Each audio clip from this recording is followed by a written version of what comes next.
Di tengah riuhnya sidang putusan MKD, Setia Novanto akhirnya mundur dari kursi Ketua DPR. Wakil Presiden Yusuf Kala berpendapat langkah Novanto tidak menutup kasus Papa minta saham yang kini ditangani Kejaksaan Agung.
Apakah saudara saksi pernah dimintai oleh saudara teradu untuk meminta saham kepada PT Freeport Indonesia?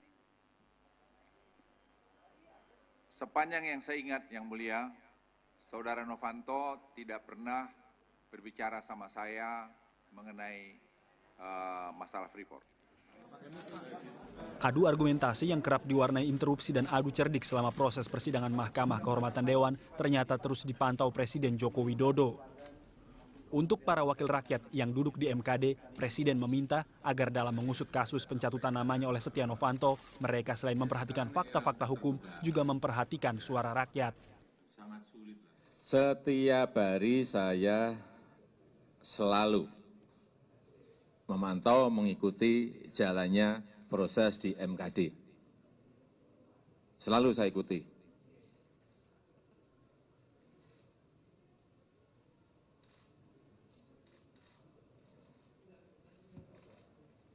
Saya ingin agar MKD melihat fakta-fakta yang ada. Lihat fakta-faktanya. Yang kedua, dengarkan suara publik, dengarkan suara masyarakat, dengarkan suara rakyat. Cukup. Pernyataan Presiden membuat Wakil Ketua DPR Fahri Hamzah gusar. Sebagai loyalis Setia Novanto, politikus PKS itu mempertanyakan pernyataan Jokowi yang meminta MKD mendengarkan suara publik dalam memutuskan kasus etik Novanto. Tidak cuma itu, Fahri Hamzah meminta eksekutif untuk tidak turut campur dalam proses sidang yang sedang berlangsung di MKD. Publik mana yang didengar oleh Pak Jokowi? Gitu. Kalau publik NTT saya dengar kemarin nggak setuju Pak Novanto diganti atau dihukum. Gitu. Jadi sebaiknya kita ini para pejabat negara ini tahu diri dan membatasi diri lah. Jangan kita mengintervensi dan mengganggu jalannya proses yang ada di DPR ini. Pengambilan keputusan dalam sidang Mahkamah Kehormatan Dewan untuk perkara Setia Novanto digelar Rabu 16 Desember 2015.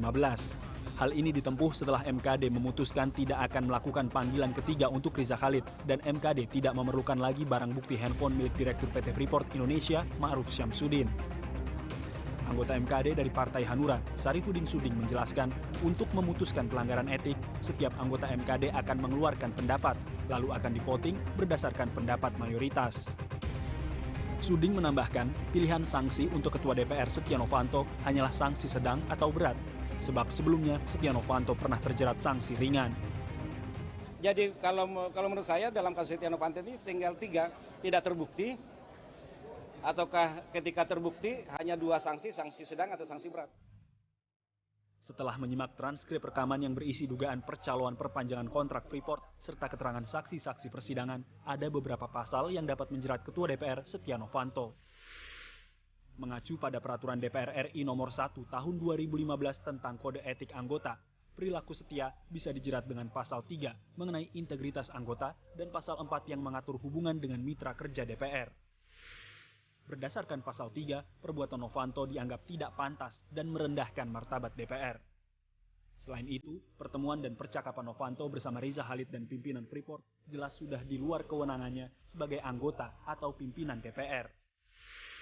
Sesuai aturan, politikus Partai Golkar tersebut dijatuhi sanksi sedang atau berat. Akumulasi ini tak bisa dihindari karena Novanto beberapa bulan lalu sudah dijatuhi sanksi ringan dalam kasus Trumpgate. Dengan sanksi sedang ini, sesuai peraturan, maka Novanto harus diberhentikan dari jabatannya sebagai pimpinan DPR. Sementara itu, tensi di luar persidangan MKD terus meningkat. Ketika sebanyak 30 orang anggota Dewan Lintas Fraksi menuntut Ketua DPR Setia Novanto mundur dari jabatannya. Mereka berasal dari berbagai partai, antara lain PDI Perjuangan, P3, Partai Nasdem, Partai Demokrat, PAN, Partai Hanura, dan Partai Golkar. Sejumlah nama seperti Akbar Faisal, Ruhut Sitompul, Niko Siahaan, dan Dev Laksono ikut menandatangani sikap pernyataan menuntut Ketua DPR Setia Novanto untuk mundur dari kursi Ketua DPR demi mengangkat kembali martabat dan derajat DPR. Penggalangan aksi ini ditandai dengan penyematan pita hitam bertuliskan Save DPR di lengan kiri mereka. Kejutan terjadi jelang sidang putusan MKD. Secara mendadak, anggota MKD dari fraksi Nasdem, Akbar Faisal, dinonaktifkan. Penonaktifan anggota MKD yang dikenal vokal itu berdasarkan surat yang ditandatangani Wakil Ketua DPR, Fahri Hamzah. Menurut surat tersebut, Akbar diberhentikan karena dituding membocorkan informasi saat sidang tertutup oleh anggota MKD dari fraksi Partai Golkar, Ridwan Bae. Untuk menggantikan Akbar, fraksi Nasdem telah mengirimkan surat dan menunjuk Victor Laiskodat. Akbar sendiri menilai penonaktifan dirinya bagian dari skenario kubu yang pro Setia Novanto. Pemberhentian saya sementara atau penonaktifan saya sementara dari MKD sungguh-sungguh adalah sebuah upaya pembungkaman dari apa yang saya sebut dengan kebenaran yang hakiki. Tanpa Akbar, sidang tetap berlangsung. Rizal Basir mengawali pemberian pandangan untuk kasus dugaan pelanggaran etik Setia Novanto. Anggota dari fraksi Demokrat itu menjatuhkan sanksi ringan. Pilihan Rizal juga diberikan 2 anggota berikutnya, Guntur Sassono dari Demokrat dan Risa Mariska dari PDI Perjuangan. Sanksi berat secara mengejutkan justru diawali oleh Dimyati Natakusuma. Sangat mengejutkan karena politikus dari P3 itu sebenarnya cenderung memberi angin untuk Setia Novanto. Kejutan sanksi berat diteruskan oleh anggota dari PDI Perjuangan M. Prakosa serta anggota dari Koalisi Merah Putih seperti Sufmi Dasko dan Supratman dari Gerindra serta Adis Kadir dan Ridwan Bae dari Partai Golkar. Saat pandangan tinggal menyisakan pendapat Ketua MKD Surahman Hidayat dari PKS dan Kahar Muzakir, sidang pun diskors. Kala itu, posisi pandangan 9 menyatakan Setnov diberi sanksi sedang dan 6 memberi sanksi berat. Pilihan para anggota MKD dari Koalisi Merah Putih menjatuhkan sanksi berat sempat membuat banyak pihak mencurigai adanya upaya kubu Setia Novanto untuk memperpanjang nafas lewat pembentukan panel. Usai rehat, drama mencapai puncaknya. Ketua DPR Setia Novanto menyatakan mengundurkan diri sebagai Ketua DPR RI. Ketua MKD Surahman Hidayat menyebut pengunduran diri itu sebagai happy ending kasus Papa minta saham. Pengunduran diri Setia Novanto dilakukan sebelum MKD memutuskan sanksi atas dugaan pelanggaran etik dalam kasus Freeport. Surat pengunduran Setia Novanto dibacakan dalam jumpa pers di ruang MKD langsung oleh Dasko yang menyatakan Novanto mundur sebagai pimpinan DPR. Keputusan mundur juga karena kuatnya desakan dari anggota maupun publik.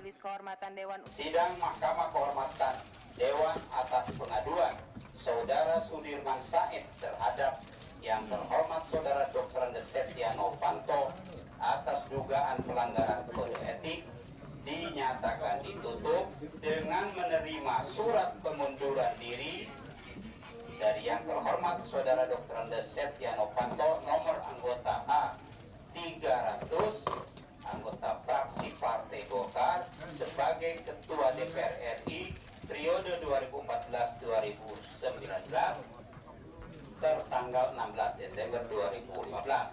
Kedua, terhitung sejak hari Rabu 16 Desember 2015, Saudara Dr. Andes Setia Novanto dinyatakan berhenti sebagai Ketua DPR RI periode 2014-2019. Mundurnya Setia Novanto dihargai Presiden Joko Widodo. Selain menyerahkan kasus hukum Papa minta saham ke jaksa, Presiden memastikan tak ada masalah dalam hubungan antara pemerintah dengan DPR. Kita menghormati setiap keputusan yang sudah diberikan oleh Pak Setia Novanto. Pendapat berbeda justru diungkapkan Wakil Presiden Yusuf Kala. Mundurnya Setia Novanto menurut JK tidak akan mengakhiri proses hukum kasus Papa minta saham. Wakil Presiden Yusuf Kala bahkan mendorong proses hukum pencatutan kepala negara dan dirinya agar terus dilanjutkan.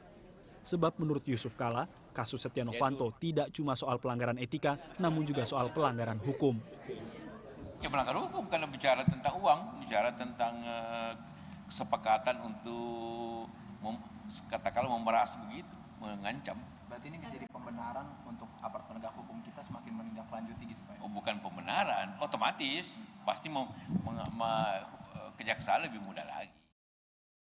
Terlepas dari proses hukum yang membayangi Setia Novanto, pimpinan DPR langsung menggelar rapat internal untuk membahas kemunduran Setia Novanto sebagai Ketua DPR dan mekanisme pergantian Ketua DPR. Tidak mau berpolemik, kubu Partai Golkar telah menyiapkan 5 nama calon Ketua DPR pengganti Setia Novanto.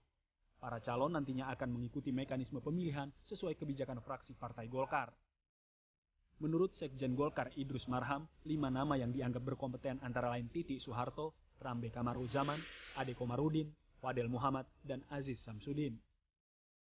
Meski nama-nama calon telah disiapkan, Idrus mengaku Partai Golkar tidak ingin terburu-buru mendorong pengganti Novanto. Golkar memilih untuk berhati-hati dan menunggu suasana politik pasca sidang MKD lebih tenang.